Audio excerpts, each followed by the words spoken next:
Hi there. How are you doing? Hey, hi, how's life? Good. I hope that the record is working. It looks like it is. Anyway, hello, Eric, also. Lots of kisses. Hi. He's very casual today. All right. Well, he usually is. Yeah, Sometimes he likes to dress up in papa suits, he used to call them. So very uh, casual. let's see. I want to talk about one of two different uh, concepts that are pretty broad. And I'll let you choose, Eric. What is the key to happiness? That's a biggie. And also, we could talk about the value of human life and all life in general. So, what do you think? What do you want to choose? He says, let's go for life. Let's live life. Let's go for life. And he's Okay. also saying that they're actually kind of both, they intersect at some Oh my God, that's what I got in my head right then. I must have channeled you, Eric, with point. my pathetic but semi-clear cognizance. Okay, let's do talk about that. So I'll just let you take the floor. So I just want to start out, me, Veronica, by saying thank you, Elisa. Thank you, Eric. One of the things I want people to understand is when I channel Eric, I am not like any other channeler. We are all different. We all have our own delivery. Eric has given me free reign to deliver the message the way I do. It's not about me using Eric's mannerisms or Eric's language. Definitely, Eric is here. He's to my right. And I just felt like I needed to say that, and Eric gave me permission. So. Okay. Good. Eric said I often talk too much, but he's calming me down. Okay, so big question. What is the meaning of life, he says. And he's It's a biggie.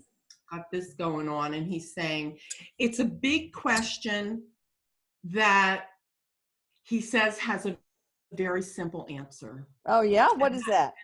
The simple answer is the purpose of human life is one word: research. Research. I was thinking he was going to say love. Well, he's saying don't go too far away from that, because that's actually one of the ingredients. But he's going to explain to us why research. Yes, Eric? What he's saying is that we were created, and he's not bringing religion into this at all, because he's saying there is no such thing as one religion or another religion per se. We've done that. We've covered that. Okay.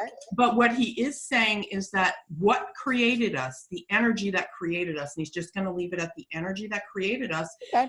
is all about doing, in his words, science experiments. Now, he's saying science and the creator in one sentence, but he's not implying that the creator, which he's saying for common purposes, let's call the creator God, he's saying. Okay.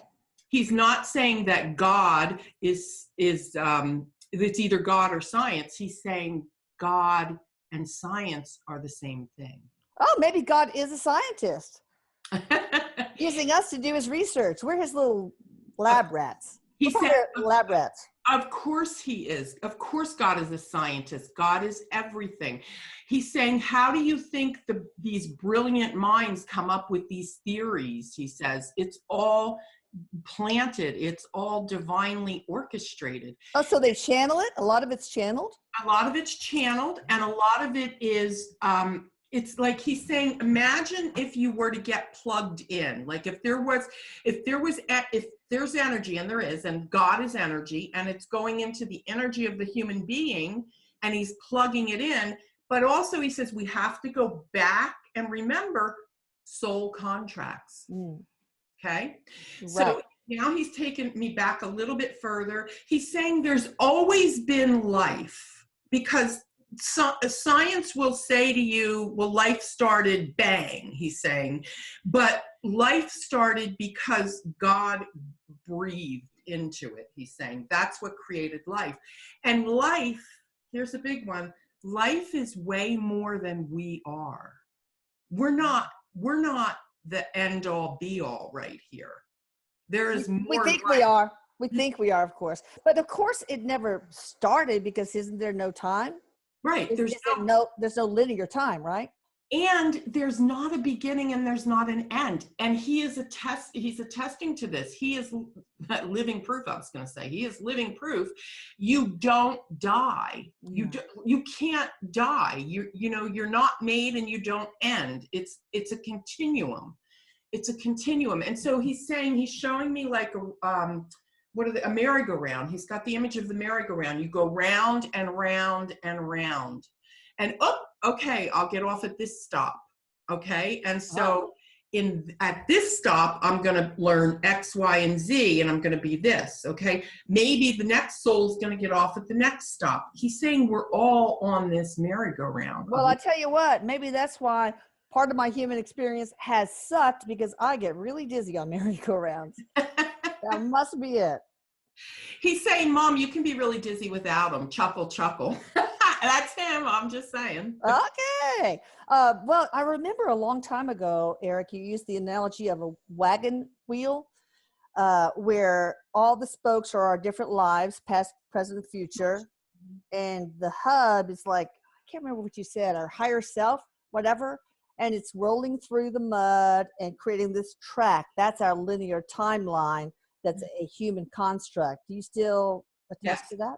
Absolutely. And the hub, the center, is the energy that created us, which is us, because we are what we came from. He's saying there's no separation from what created us to what we are.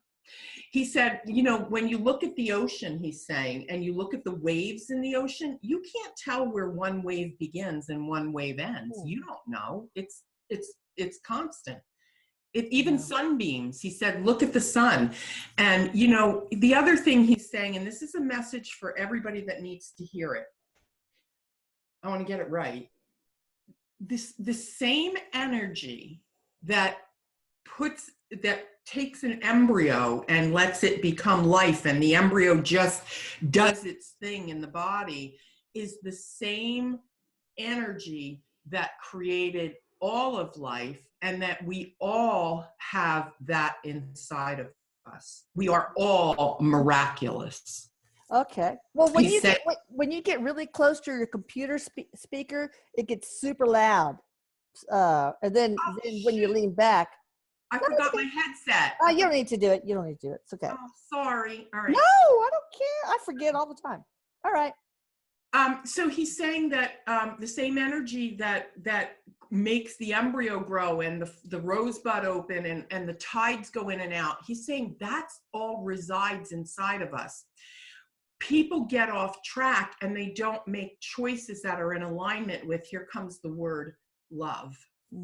That's what happens, he says, because everybody's opinionated. Everybody's got an idea about something. And he's saying some of them are so half-baked and half-assed because they're not anchored in anything. They're anchored he's saying personal decisions. They're anchored in what's in it for me. Ego, what's in it for me. And he says, anytime we come from that, what's in it for me, it's always going to fall flat. We're never going to get anywhere, So how should we make our decisions then? He's saying the only way to make a decision is based on love, what's in the greater good. So in other words, obviously he's saying, he's not talking about, you go to the grocery store and do you want, Special K or cornflakes? He's saying not that kind of decision. He's saying, but when you make life-changing, life-altering decisions, such as, who do I spend the rest of my life with? He's saying, look at the institution of marriage. He said, he's saying he's not necessarily agreeing that there needs to be marriage. He said it's kind of outdated, he's saying. But he's saying, look at the institution of marriage. It doesn't last. It doesn't hold, because people are looking for other people to complete them. People are looking for other people to provide something for them that they should be getting for themselves. Or they're marrying for money, for example, instead of love. Of course. So the purpose, he's saying, circling back, the purpose is that we're here for research. The creator, the energy, is doing research on us, and you use the analogy, are we lab rats? Yeah, in a sense we are. Look at this one, this will make her do this and give this one a little bit of that. And it's all tweaking us. And it's all, it's what can we resist in order to fulfill our contract? What can we embrace in order? It all goes back to the contract. Yeah, well, tell me about the whole resisting thing. So in other words, what can we resist? So he's saying if you look at the 10 commandments, again, not religiously, okay, but you look at them as prescriptions, he's saying, for living a balanced life or living a loving life. If Yes, yes. that perspective, okay, we would say, number one, he's saying, thou shalt not kill. Well, most people know that you don't kill, but some people are wired. Some people are egotistical. Some people are mentally challenged, she's saying, deficits, that they will kill because there's something in it for them. He's saying this would apply to the serial killers. There's something that's not firing, something that's not triggering. So he's saying everybody was created for a purpose. So when we look at that serial killer, he's saying that it's like, he said, think of it as like a science experiment. Oh, poor victims. So it's a science come here. experiment. And with respect to the victims, of course. Yeah, of course. It's not like, God's going, whoop, got this one wrong. I know. Oh, okay. He's saying it's for the individual. It's for the individual's growth. So he's saying it's a very complex process. He's trying to simplify it the best he can for us. And he's also saying that what really matters at the end of the day, when he crossed over, what really matters was that he could look back and he could feel the sense of love. Yeah. Now he wants to clarify, he's Chatty Cathy here. He wants to clarify that when he talks about we're here for research, he doesn't mean it in a cold, bizarre, mechanical kind of way, because that's not who the loving presence that created us is. Yeah. But he's also saying, think trial and error. Okay. So that kind of thing, a little bit of this does a little bit of that to this person. So it's really weird that you use the word, the thing that created us, since we don't have a beginning. It must be really hard to talk about things like that and take linear time out of the equation for us humans, because we don't have the vocabulary to understand it otherwise. And it's very different, he says, and he only uses words like that because we are human, and our minds do adjust to time and creation. He's saying if he didn't say created us, he'd just be sitting here going, really, there's no words. So, because what words would you use, I know. So the merry-go-round, the analogy of the merry-go-round, the ring, the circle, if you will, all of that, there's no end, there's no beginning. The purpose of life also is love. You brought that up early on. Love grows us. Love is the key. Love grows us. Genuine, pure, authentic love grows us. Right. Not conditional love. All right. So love is an energy. Yep. And love is this creator thingamajigger. Thingamajigger. Seem right. Is everything love?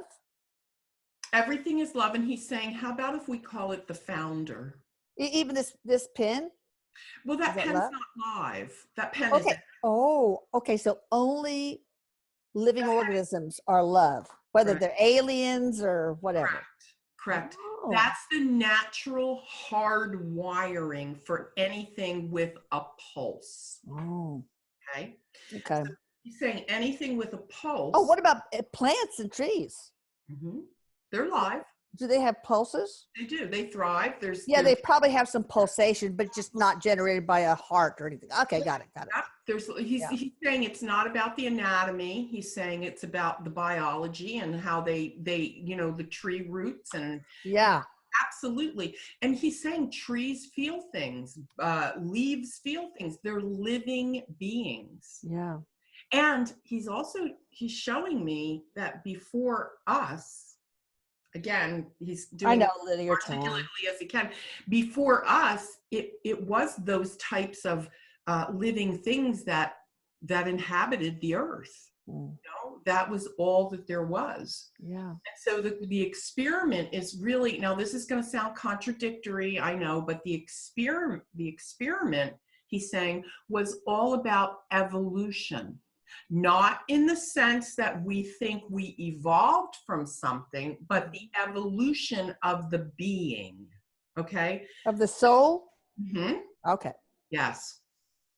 So it's very complicated, he's saying. I bet. Well, what does it, I mean, I remember you said that we are here to remember that we are love, Mm-hmm. and that we are here to remember how to love.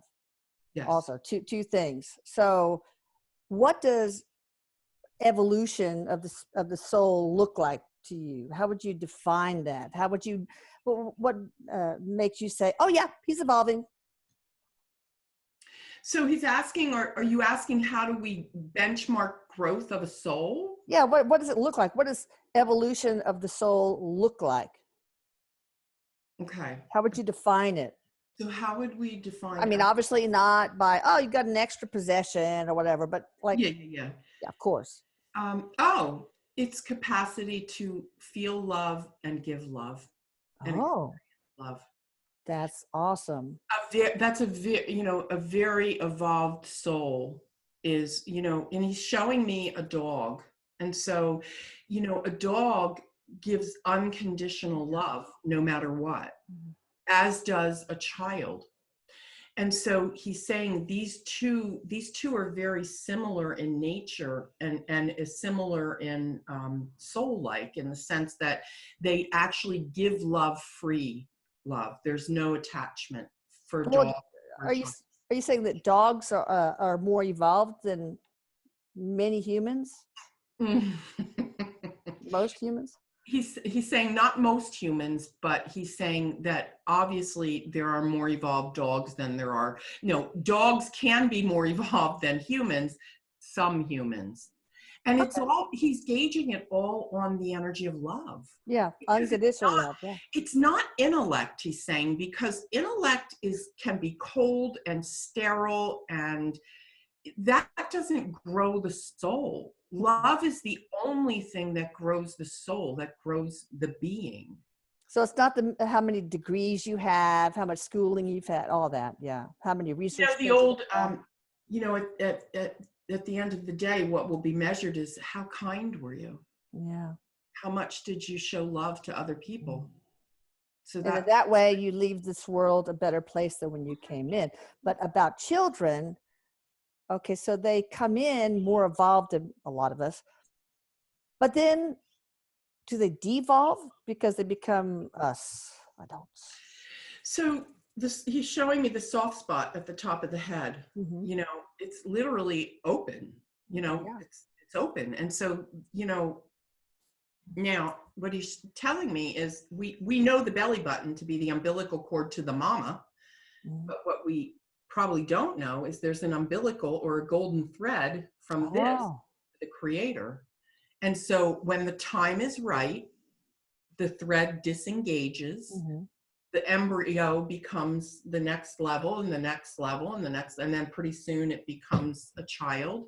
And that space stays open for a while. We don't touch the soft spot, don't go near it. He's saying that means something. That literally means something. I just thought you don't poke it because you don't want the brain to turn into oatmeal or something. Yeah, but he's saying as the child matures, that grows, and unfortunately, as that grows closed and the child is maturing, it's processing everybody else's beliefs, and it forgets where it came from. So the idea of remembering is inherent in all of us. We're here to remember who we are. Yeah. I remember I used to love to poke my little sister's soft spot. Bang, bang, bang, bang. We all did. Maybe that explains a lot.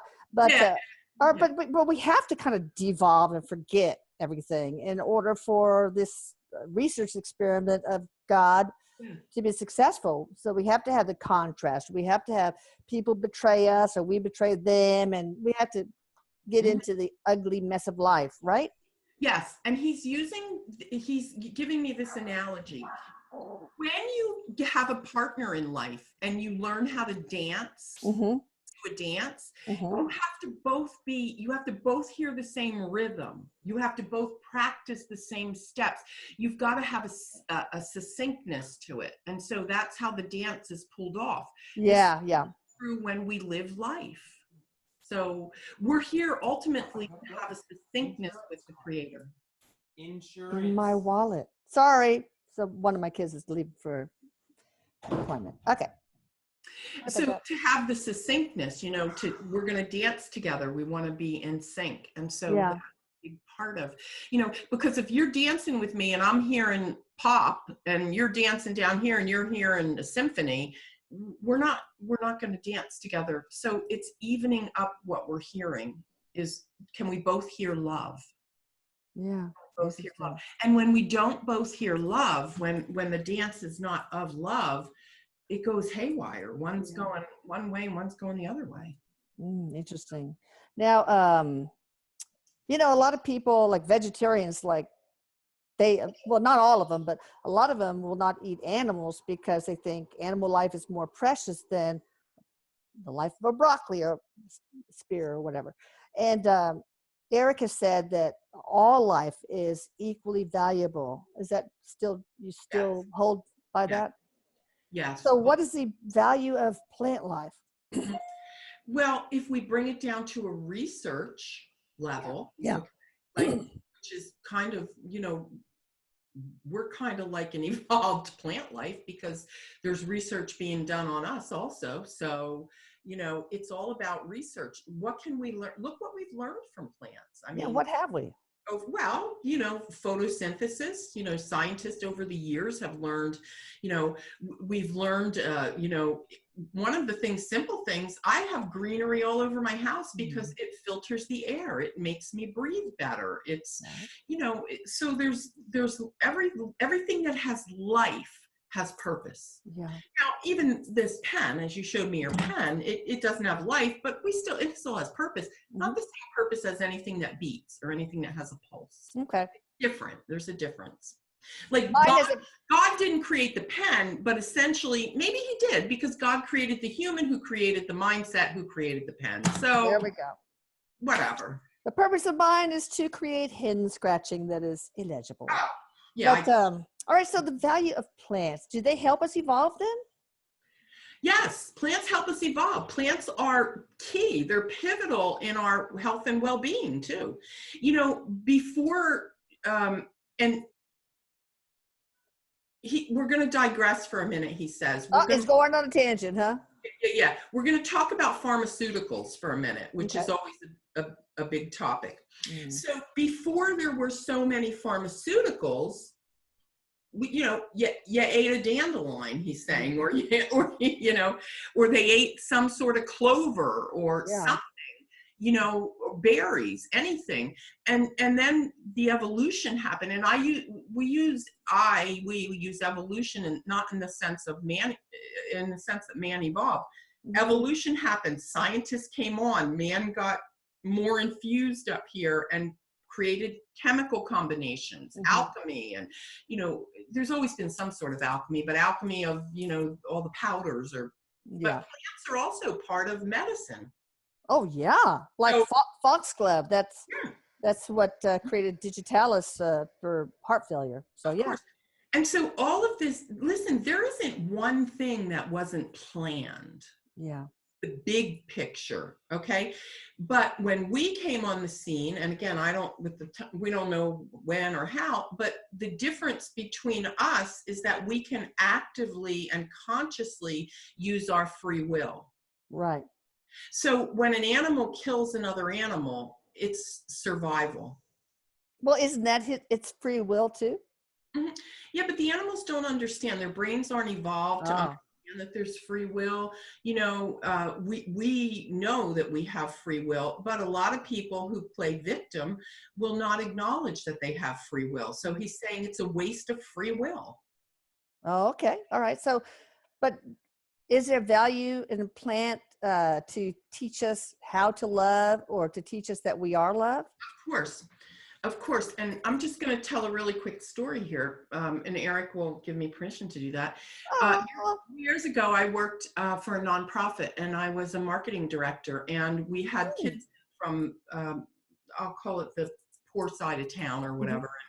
These kids each were given a little plant and a seed and a pot, and every week they would come in and they would water it and fertilize it. And we're sitting there, and what I noticed was some kids were more in tune with nurturing that plant and feeding it, and picking off the dead leaves and pruning it, and that plant got very vibrant. And so it really does know that it's loved. So a plant is a real thing. Erik is agreeing. He says that was a great analogy. So yes, when we talk to our plants, our garden plants, I go out and all the time, very therapeutic in my garden. I probably look like a crazy lady, but out there telling them how beautiful they are. yeah. They can actually receive We communication. say, you're beautiful flowers, but hey, you weeds, Yeah. Well, it's funny because everything has a purpose. So you talk about the weeds. Yeah. What about the weeds, Erik? He's saying everything has to have an opposite in order to see. You can't, the flower wouldn't be as beautiful, he says, without the weeds. Oh, well, so is it okay for me to pick weeds and say, I'm so sorry, but you don't belong here? But when you pick those weeds and you discard them somewhere, something else gains and benefits because something else will eat them. Yeah, that's true. That's true. So yeah, I remember watching this. It's on YouTube now, but it was a old movie called The Secret Life of Plants. And they did all sorts of scientific experiments. They hooked it up to different plants, up to like electrodes and for example, they made this experiment where when the scientist left, he left this pot boiling, and at a certain time, brine shrimp would fall into it and die. And when that exact moment happened, oh my God, the electric activity was just crazy. And another one was the plants, they had these plants, and they had one of these Russian scientists come here and just tear up one of the plants. And oh my God, the other plants were like, the electrical activity was going nuts. So then they paraded different scientists into the room, and there was no reaction until that specific Russian scientist came into the room. And it's like, oh my God, there's a murderer. So I think it's cool. Yeah, that's very cool. Yeah. But can plants feel love? Absolutely. Wow, really? Absolutely. He says, if you don't have a green thumb, you want to just really get a green thumb, all you have to do is focus on the energy of love towards that plant. And he's saying, all living things can be loved the same way. Pay attention to them, feed them, take care of them in a way that's kind, nurture them. So every living thing, even the flowers in the backyard, every living thing. And, this is a big statement that he's saying here, and I want to make sure I have it right. There's no separation or no difference between any living thing. Yeah, because separation is an illusion that is needed for us to get the most out of the human experience. And well, is there a plant experience? Do plants have the plant experience, much like we have a human experience? Oh, you mean with other plants? Or with whatever, with anything? Oh, yes, absolutely. Absolutely. He's saying if you put two plants together side by side or close enough, and they're the right kind of plants, like the vine plant, like they will intertwine, they will connect, they will feed off of each other, he's saying. So do they have, oh, they look for love. wow. Look for love. Yeah. So they have they have spiritual contracts too then, Um, or he's not? not sure that he would say spiritual contracts in the sense that we do, Oh, but they do have spiritual purpose, spiritual meaning. They aid in the contracts, if you will. Yeah, he said it's too complicated to go too far down oh, okay. on that one. Okay. You can't dumb it down enough for us, eh? But yeah, it's like they must have just the purpose of trying to find love for themselves too. And animals, do they have an animal contract, a Yes, spirit contract? animals do. And Animals, obviously they're capable of love. Even snakes, yes. roaches, And ew. Bleh. well, Oh, everything has a process, or excuse me, everything has a purpose. And if we go back to the original word of research, yeah. so, research for humanity. And I'm not talking about, he's saying to clarify so people don't write in. We're not talking about testing chemicals on animals. We're not talking about research Yeah, like no, no. Ugh. not at all. We're talking about God research or soul research or being research is the purpose. If you take somebody, and they're doing this in nursing homes and hospitals, if you're in there and you're not well and you have a pet, they're showing now, Oh, science yeah. proven, you heal faster. Yes, That's exactly. unconditional love. Love heals so many things. Mhm. That's so true. Infants that are born to crackheads or drug addicts that don't have anybody to love them. They did an experiment here in Newark, New Jersey, in one of the hospitals near me, where there was a group of babies, and they did a test experiment where somebody volunteered to come in and actually hold these babies. The ones that were held and nurtured and loved thrived Yeah. versus the ones that did not. See, that's what I want to do. I was talking to my husband about that. It'd be so much fun to I know, me love too. on little preemies now that all my kids are grown up and I would love to do stuff. that, but I It don't know if would be so they do that fun. around here. Yeah. Is it St. Elizabeth's you're talking about?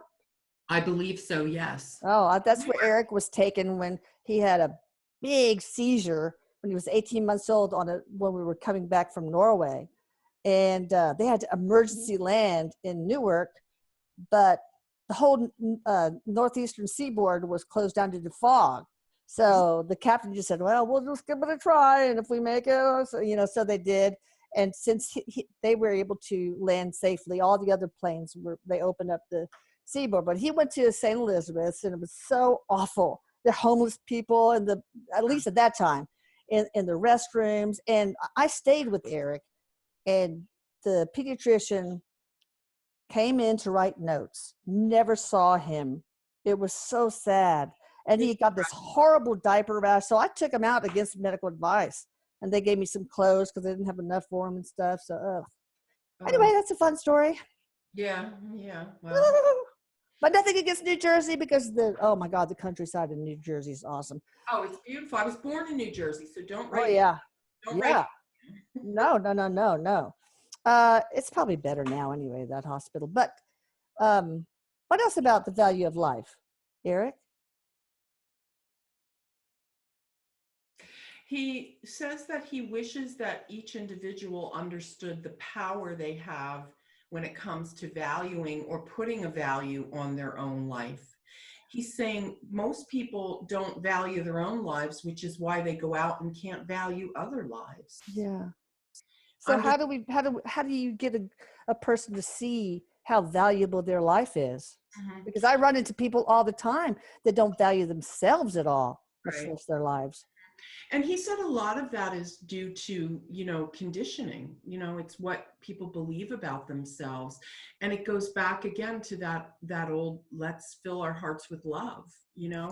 What I love about you, I can love about me, but he's saying there's an awful lot of angry people walking around Mm. who are pissed off and blaming everybody for everything. He sees it. I mean, in the overall, he says, it looks like there's more of those people versus the other, but there really isn't. He's saying the reason it looks like there's more heaviness or hatred or lack of love is because it's so heavy and so concentrated. When it's evident, when we see it in the news, it's what we focus on.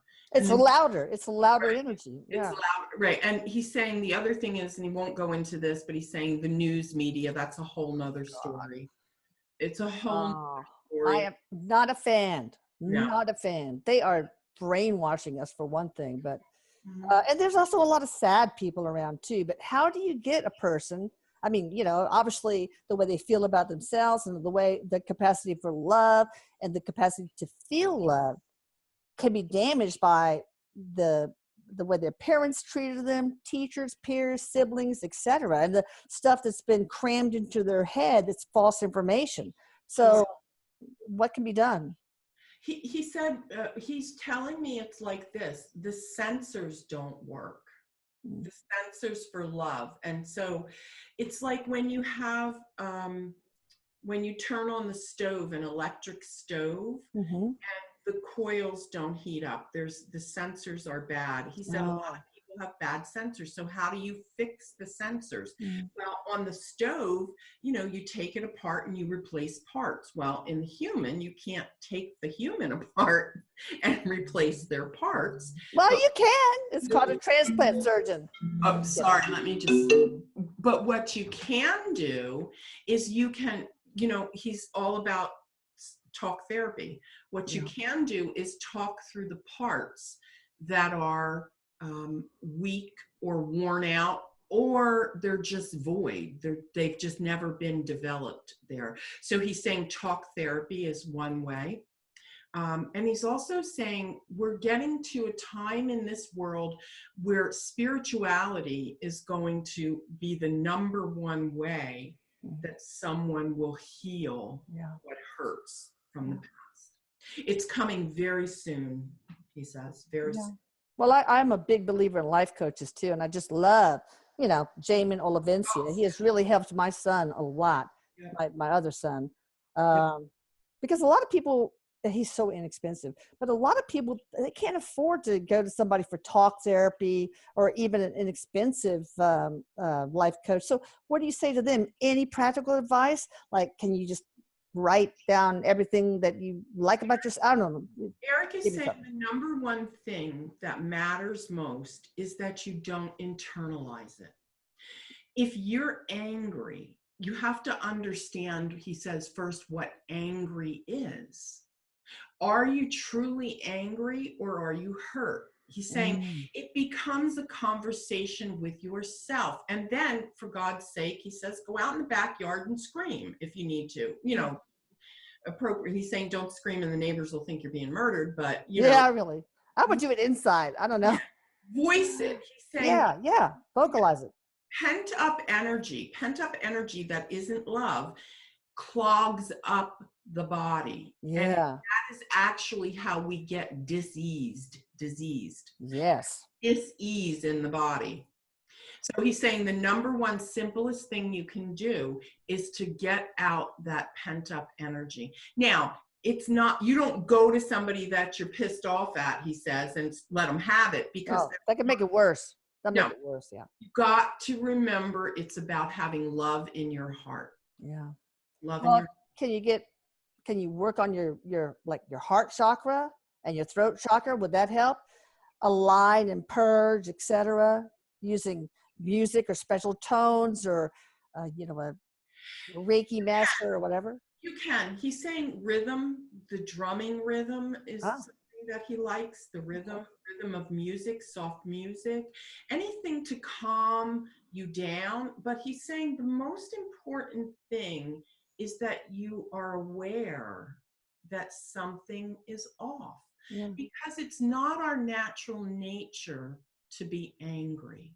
Mm. So if you're walking around, he says, and if you're angry, that's not natural. Mm. So right away, look at something. Now it's different, he says, if you go to the grocery store and the bottom of your bag breaks out and all your stuff goes all over the place. It's irritating. Yeah. Irritating. But if you're walking around and you're expecting somebody to piss you off at every turn and you've got that vibe, he said that's anger. And that just needs to be, number one, be aware of it. And number two, you have to be willing to want to let go of it. A lot of people, he's saying, are identified by their anger. Oh gosh. They identify so closely with it that they wouldn't know who to be without it. That's why the whole talk thing comes in. Yeah, and that's tough because anger is such a negative energy, and it attracts more negative energy, which will make you even more angry. But I think also you have to ask yourself, I'm pissed off. Where's this coming from?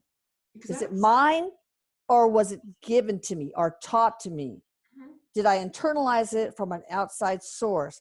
And you can sort of examine past relationships to see where it came from and then say, hey, that was my mom's. That's not me. That's not who I am. Well, and also, I walked around for 35 years being pissed off and I never knew it. Now I'm 55 and I have a really pissed off family. We yelled and we talked and we did all this. And one day I'm sitting in a meeting as a senior executive in a business, in an organization. Mm-hmm. And one of the peers looked over at me and she said, you scare me. And I said, I scare you. She said, well, you get so angry and you know what? That's how my family gets passionate. Oh, yeah. But her perception was, so then I had to say, well, wait a minute. If she's seeing anger, what might I not be seeing? Yeah. So I didn't lunge at her. I didn't, any of that. I thanked her because I said, geez, and I went home and I dug into it. And you know what? I was angry. So we can look at it. Erik says people are always giving us feedback. Always. He said it's never going to change. People are always going to give us feedback. It's a matter of how receptive you are to hearing it with love. Oh. It doesn't matter how they spew it at us. Yeah. That's irrelevant. But can you hear it with love? Can you take it in, process it, put it through this rinse cycle of love, and then grow from it? Yeah. That's how you heal. Yeah, and most of the time people do not have bad intentions when they do that, but also I find, and Erik, I'll ask you this, that giving love kind of helps reduce the anger or the sadness or whatever, like even smiling at that a person in the parking lot when you're going into the grocery store, or doing a random act of kindness, or hugging a tree, or holding preemies in the in the newborn nursery, or things like that. What do you say to that, Erik? He says absolutely. He said, but there's a lot of people out there that don't even understand that that's a variation of love. They're so caught up in their own mission, and it is just that simple, Mom. It is just that simple. Smile at the person going in the store, regardless of what they look like. Yeah. Regardless. And, he's also saying you might smile at somebody that, you don't know what just happened in their life. And that smile might just be the only thing that they got that was positive that day. But you got to be careful not to just smile at somebody. You can smile into their soul and make eye contact that penetrates their soul. And that, I've experimented with it. It's so powerful, really powerful. He's saying if you're just going to do an empty smile, you really do. And it's funny because he's saying to me, you smile with your eyes. Yeah. Oh, yeah, that's true. Because your eyes are the window, that cliche, the eyes are the window to the soul. You really do smile with your eyes. It's the look. That's true. I was going to say something else. I can't remember what it was, but anything else you want to, before we wrap it up, Erik? He's saying that this was a big topic, and he's saying that he wishes that everybody understood how absolutely loved they are, where from his perspective, everything is love. Everything thing is love. He said it's like being in a land where there's chocolate and lollipops all over the place. It's just that happy, joyful, loving feeling all the time. But it's the 0-calorie candy. All right, so there's fear and love, and they are not the opposite sides of the same coin, right? Fear, which is behind anger and sadness and all negative emotions, is just on the lower end of the spectrum of love, since love is all there is. I just want to verify that, Erik. Right. And he's saying, well, yes, they're opposites. They're opposites. Yeah, but they're still, since everything is love, then fear and all the emotions that stem from that are on the very lower, denser vibration of. Yes. Okay. Fear vibrates all the way down here. Love is all the way up here. Yeah. Okay. And yes, you're absolutely but it's still all on the spectrum of light. Of course. Yes. Love and light. All right. Well, that sounds good. Now, Veronica, take it away. Tell us what's going on, how people can get in touch with you. You know what? I am super excited to be back. I have gotten hundreds of emails from people who are super excited we're back. And I've done something I've never done before. I've taken my readings and I've heard what you've said, and I put my prices back to 2013 prices. So wow. Really significantly in my amount. I want to help. I truly want to help. Veronica, yes, you do. Yeah. Thank you. And it's an angel reading with me. And I want to tell you something. I'm not going to tell you what you want to hear. I'm going to tell you what you need to hear.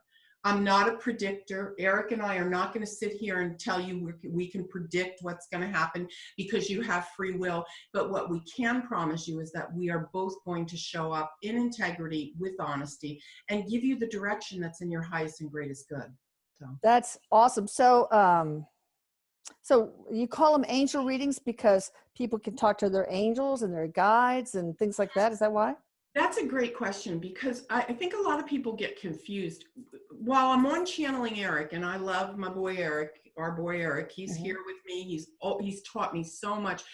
He's my dude. But I've also got connection to, we all do. We've got connection, but I hear the angels really clear. Oh, yeah. I hear your guides really clear. So I have this spirit team, this spirit tribe all around me. And I'm super excited to tell you, recently, and in sitting in stillness, I was introduced to the elders. Oh, what are they? I know, right? I was sitting there and I'm writing this out, and we're like, here we are, meet the elders. And these are a group, an entity group of higher beings that are the welcoming committee when you cross over. And so they've come to me, and they've helped me to see things more clearly about transition. I've also started a holding hands, healing hearts grief support group. Yes. Absolutely free. It's something that's near and dear to my heart for people who've lost children. I'm very involved with the opioid awareness crisis. I volunteer on a committee. I sit on a board. Oh, wow. Very involved in my community with all of these things. And Erik is right there with me. And I'm very happy. I wish maybe you could spread the word, because I've been trying to, but nobody will listen, that low dose naltrexone can really solve many of these, a lot of this opioid crisis. But anyway, all right, that sounds great. So can they find that all on your site, veronicadrake.com? All on my website. Yep. That sounds good. Last question, Erik. What is wrong with the knockout roses on the west side of my yard? Something's eating them. A fungus? Do you know that? Yes. He's saying, Mom, everything is food to something. Well, that's true. That's true. Well, I put systemic fungicide, so we'll see what fungicide. Yeah. Something is eating them, and you may lose one. Ugh. I know the one. Okay. It's got one root on the banana peel, on the other in the grave. All right. Well, thank you, Veronica. Thank you, Erik. I love you. Bye, everybody. Love you. Bye. Oops. Oh, wait.